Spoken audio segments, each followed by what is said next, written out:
प्रार्थना और ध्यान का अंतर। प्रार्थना सदा किसी के सामने, ध्यान सदा एकांत में। प्रार्थना में हाथ जुड़े हैं किसी के चरणों में, ध्यान में कोई भी नहीं, अकेले अकेले तुम हो, परम एकाकी तुम हो, शुद्ध एकांत है, कोई भी नहीं और कोई विचार नहीं, कोई तरंग नहीं। अगर परमात्मा का भी विचार है तो बुद्ध कहते हैं ध्यान खंडित हो गया। मेरे पास लोग आते हैं, वो पूछते हैं आप कहते हैं ध्यान करें, किस पर ध्यान करें? ये प्रार्थना की बात पूछ रहे हैं, ये ध्यान समझे ही नहीं। किस पर? तो तुम प्रार्थना की पूछ रहे हो, तुम पूछ रहे हो किसकी प्रार्थना करें। माना अगर प्रार्थना की मैं कहता तो मुझे बताना चाहिए किसके सामने प्रार्थना करो, किसकी प्रार्थना करो। ध्यान का अर्थ ही बड़ा अलग है। ध्यान का अर्थ है बस तुम अकेले रह जाओ, वहां कोई भी ना हो। और ये मजा है, जब वहां कोई भी नहीं होता तब तुम भी नहीं रह जाते। पहले तो ध्यान लगता है अकेला होना, लेकिन मैं के बचने के लिए तू का बचना जरूरी है। वो एक ही सिक्के के दो पहलू।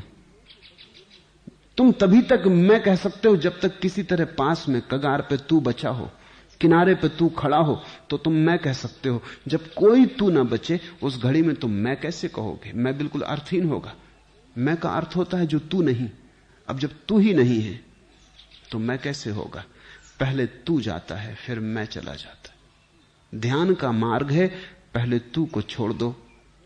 तू को छोड़ना है तो परमात्मा छोड़ना पड़े, फिर मैं अपने से छूट जाएगा। प्रार्थना का मार्ग है पहले मैं को छोड़ दो, तू को पकड़ लो, परमात्मा को, और जब मैं छूट जाएगा तो तू कैसे बचेगा? वो अलग अलग रास्ते। बुद्ध का रास्ता ध्यान का है, प्रार्थना पूजा आदमी किए चला जाता है। ये आदमी की पूजा और प्रार्थना, आदमी की ही पूजा और प्रार्थना है। तुम कहते हो परमात्मा की पूजा करने गए थे, गए तो तुम थे। पूजा तुम्हारी ही होगी, तुमसे होगी, तुम्हारी होगी। तुम्हारा गुणधर्म तुम्हारी पूजा पर फैल जाएगा। तुम्हारी बीमारी के रोगाणु तुम्हारी पूजा में होंगे। तुम्हारी पूजा तुम्हारी पूजा है। तुम मंदिर तक अपने रोगाणु छोड़ आए। तुम जरा अपनी पूजा को भी देखो। तुम पूजा में मांगोगे क्या? तुम प्रार्थना में करोगे क्या? तुम वही करोगे जो तुम हो। स्वयं से अन्यथा तो कुछ किया नहीं जा सकता। परमात्मा के सामने जब तुम हाथ फैलाते हो, तुम मांगते क्या हो? संसार ही मांगते हो। तुम्हारे हाथ ही संसारी है। तुम जब परमात्मा की प्रार्थना करने लगते हो, तुम्हारी प्रार्थना खुशामद जैसी होती। इसलिए तो प्रार्थना को स्तुति कहते कि तू महान है, कि तू पतित पावन है। ये तुम किस पे मक्खन लगा रहे हो? तुमने मक्खन लगाना सीखा संसार में। यहां तुमने देखे लोग जिनके अहंकार को जरा फुसलाओ, मक्खन लगाओ, मालिश करो, फिर जो भी तुम करवाना चाहो करवा लो। गधों को घोड़े कहो, वो प्रसन्न हो जाते।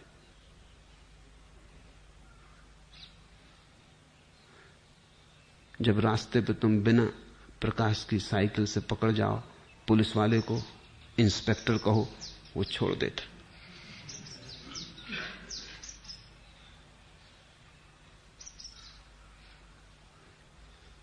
वही आदमी भगवान की खुशामद कर रहा है। वो सोचता है कि ठीक है, समझा बुझा लेंगे, लेकिन असली मनसा उसकी थोड़ी देर बाद जाहिर होती। वो कहता नौकरी नहीं मिल रही।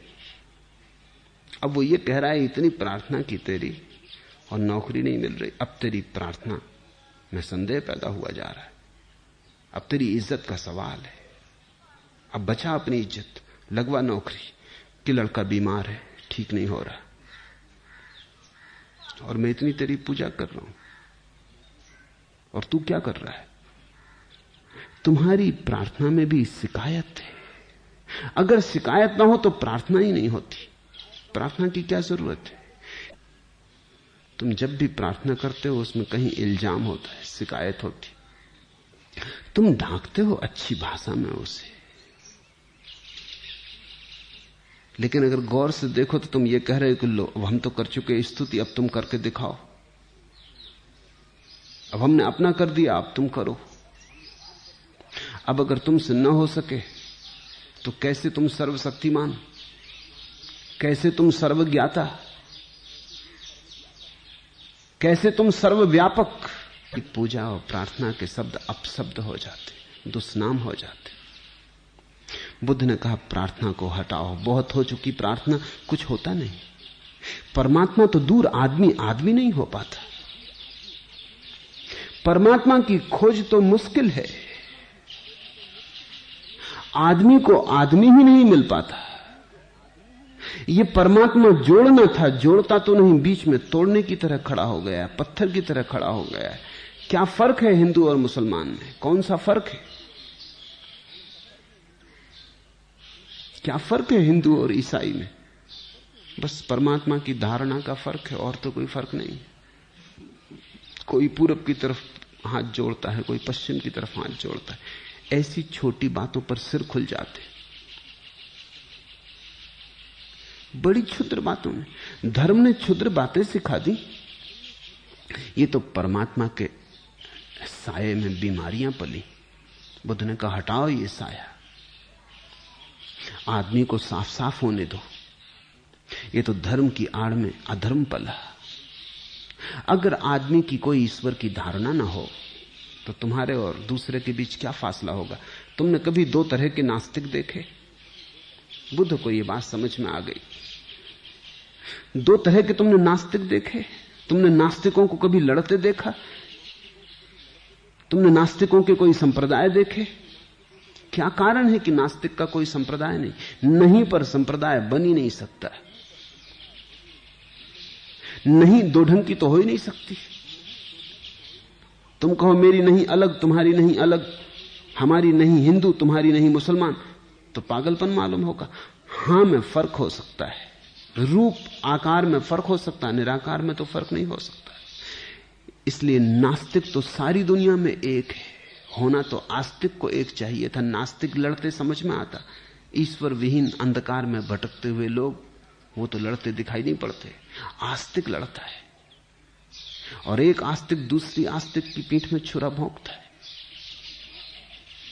बुद्ध को यह बात दिखाई पड़ी। उन्होंने कहा ईश्वर के नाम से भला नहीं हुआ, नुकसान हुआ। हटा लो। आदमी को आदमी नहीं मिल पा रहा, कौन कैसे मिलेगा? आदमी से मिलना नहीं हो पा रहा है। बस इतनी सी बात है। इसलिए बुद्ध ने ईश्वर को हटा लिया, और बुद्ध ने कहा इस ईश्वर को हटाने से लाभ होगा, हानि तो कुछ भी नहीं। और फिर भीतर ईश्वर को प्रतिष्ठित किया। तुम्हारा मंदिर अगर तुम्हारे भीतर हो तो लड़ाई झगड़े पैदा नहीं होंगे। तुम्हारा मंदिर अगर बाहर बना तो मस्जिद से अलग हो जाएगा, लड़ाई झगड़े शुरू हो जाएंगे। बुद्ध ने कहा वक्त आ गया कि मंदिर आदमी के भीतर बने, वक्त आ गया कि अब आदमी मंदिर बने।